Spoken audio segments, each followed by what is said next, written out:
WizEven donne la parole à ceux qui créent l'événement. Un invité, 10 minutes, 5 questions, c'est All Access, votre dose d'événementiel pour la journée. Je suis Pierre-Henri Deballon, le cofondateur de WizEven. Nous sommes dans l'arène aujourd'hui avec Arnaud Romera, le président et le fondateur de Punchtime. Bonjour Arnaud. Bonjour tout le monde. Merci d'être avec nous. Est-ce que tu peux nous présenter cette structure Punchtime et quels sont ses clients, ses partenaires et quel est son objet?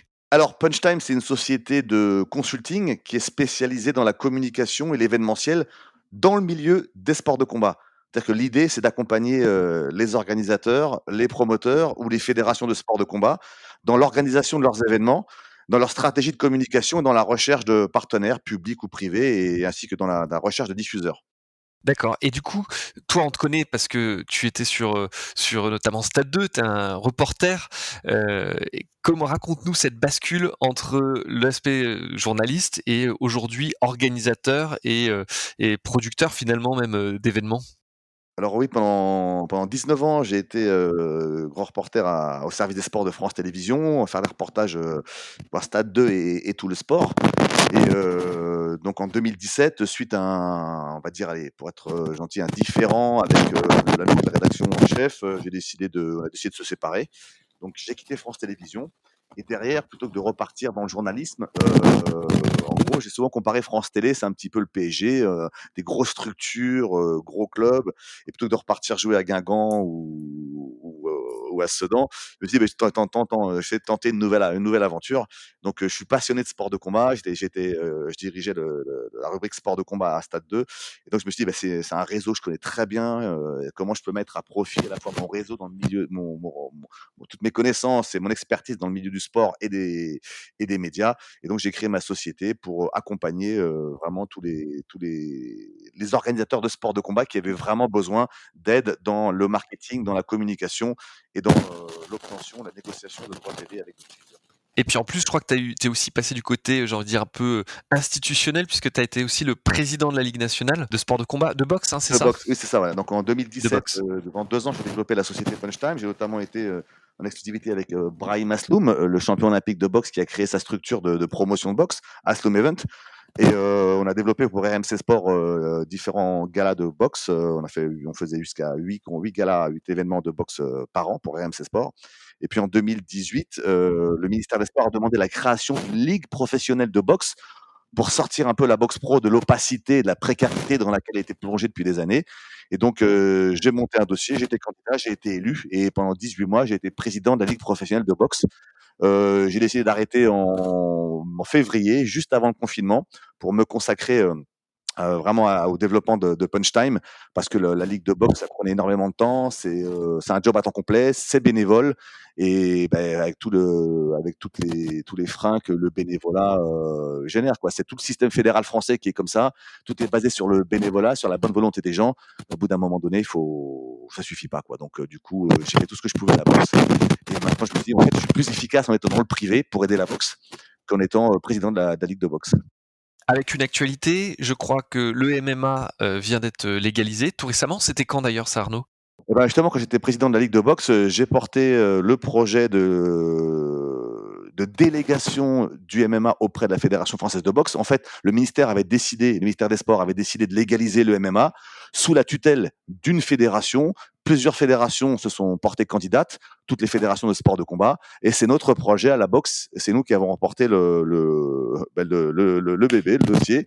Donc du coup, la tutelle, voilà, donc du coup le MMA est sous tutelle pendant 4 ans de la Fédération française de boxe. Donc après moi, fort de cette expérience et de la connaissance que j'ai du sport de combat et des médias, je me suis dit: «Tiens, ce serait bien d'être les premiers à organiser un gala de MMA en France».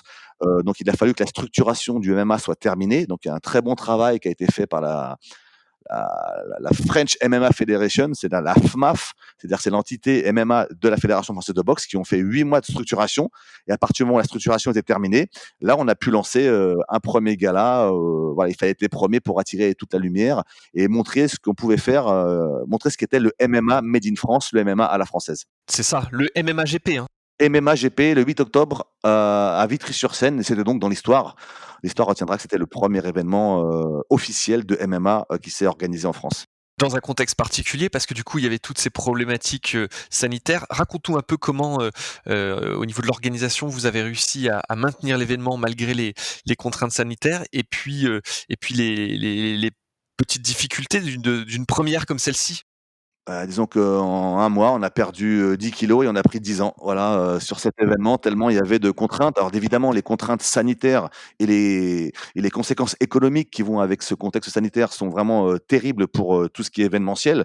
Alors ça impacte évidemment tous les sports, mais dans les sports de combat, c'est très particulier puisque la billetterie est une constante très, très importante, est un dans le modèle économique et là, bah, on est limité à 1 000 personnes, puis il y a 800 personnes, d'après la préfecture.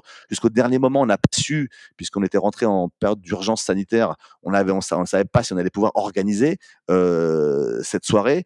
On savait très bien qu'on était très, très attendu par toutes les autorités, toutes les collectivités par rapport au, l'espèce de fantasme que génère le MMA, sport très violent, sport dangereux. Donc, toutes les autorités sanitaires étaient présentes à la soirée. La ministre des Sports était là, elle a soutenu complètement le gala. Et donc, vraiment, il faut la remercier parce que c'est elle qui a eu le courage politique de légaliser le MMA et elle est venue soutenir aussi le gala.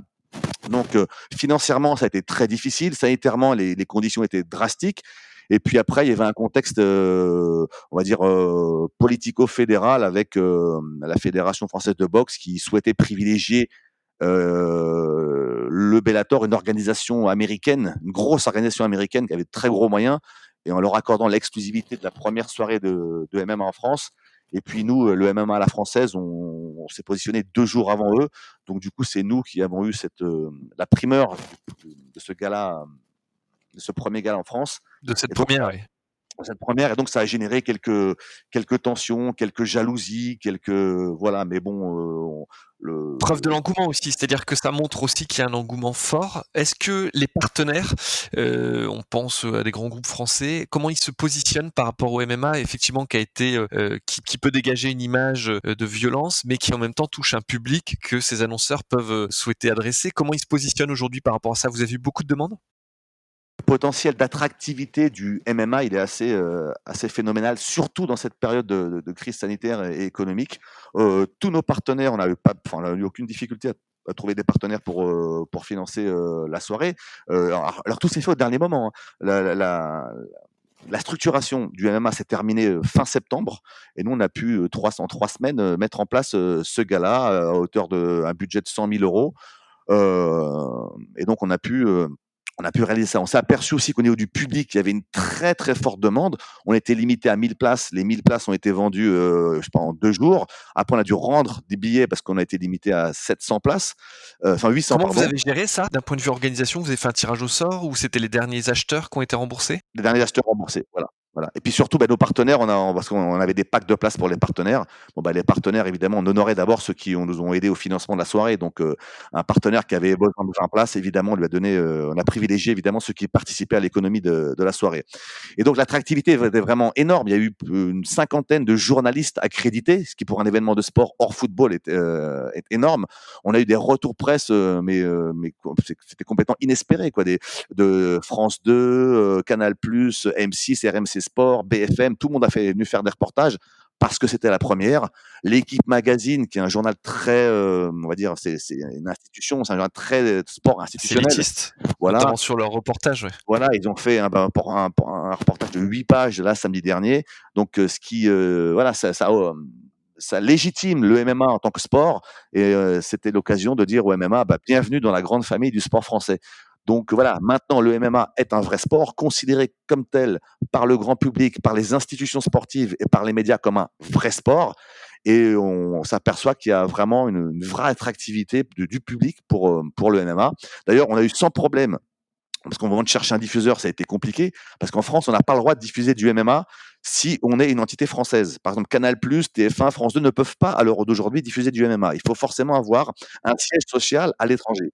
La seule chaîne aujourd'hui en France qui peut diffuser du MMA, c'est RMC Sport, parce que leur 4e chaîne, ils ont une domiciliation au Luxembourg. Voilà. Alors c'est une espèce d'hypocrisie qui traîne depuis un petit bout de temps. C'est le CSA qui impose ça.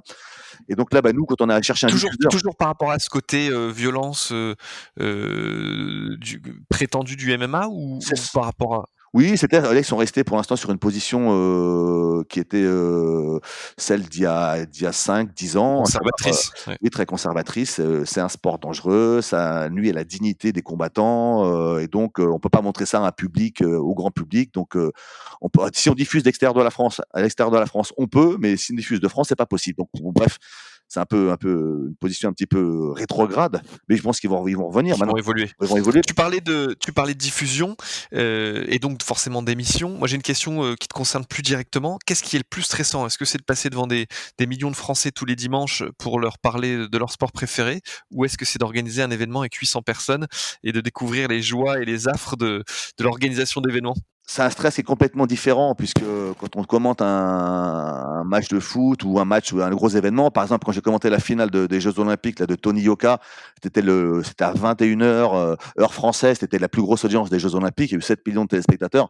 Là, on est dans l'euphorie, dans la joie, c'est que du plaisir, quoi. Il y a pas de pression, quoi. Voilà. Et surtout, on n'a pas la pression de mettre sa chemise, de pouvoir perdre de Oui. l'argent. Voilà. Le commentateur, il est salarié, il est payé, c'est confortable pour lui, quoi. Il risque rien. L'entrepreneur, lui, il prend tous les risques. Et là, quand on a organisé le MMA-GP, tous ceux qui ont organisé le club Bobby Fight avec Abdel Kasnadji et Eric Konako, ils ont pris des gros risques financiers. Et donc, voilà, si tout tombe à l'eau, c'est un trou de 100 000 € pour eux. Donc, du coup, là, les gars, ils jouent leur peau, ils jouent leur chemise. Donc, le stress et la pression n'est pas du tout la même. L'organisation, c'est le plaisir. Enfin, quand on commente un gros événement, le plaisir, il est dans l'instantané, dans l'instant présent. Là, on prend du plaisir, on vit l'événement. Lorsqu'on organise, le plaisir, il est quand l'événement est terminé. Parce que pendant toute la préparation, Quand on ferme les portes. exactement, pendant toute la préparation, il y a un stress de fou. Pendant le combat, on a toujours peur qu'il se passe quelque chose. Surtout que là, il y avait les gens de la préfecture. Tout le monde était là pour la première, pour savoir si ça se passait bien, si c'était dans les règles. Donc c'était très difficile. Donc il y avait des petites tensions, des petites pressions de Beaucoup de pression. Et donc, c'est que le 2-3 jours plus tard, quand tout retombe, qu'on voit tous les retours presse qu'il y a eu, et que là, on est en train de constituer notre pressbook pour le prochain événement. Et là, on se dit, waouh, On savoure.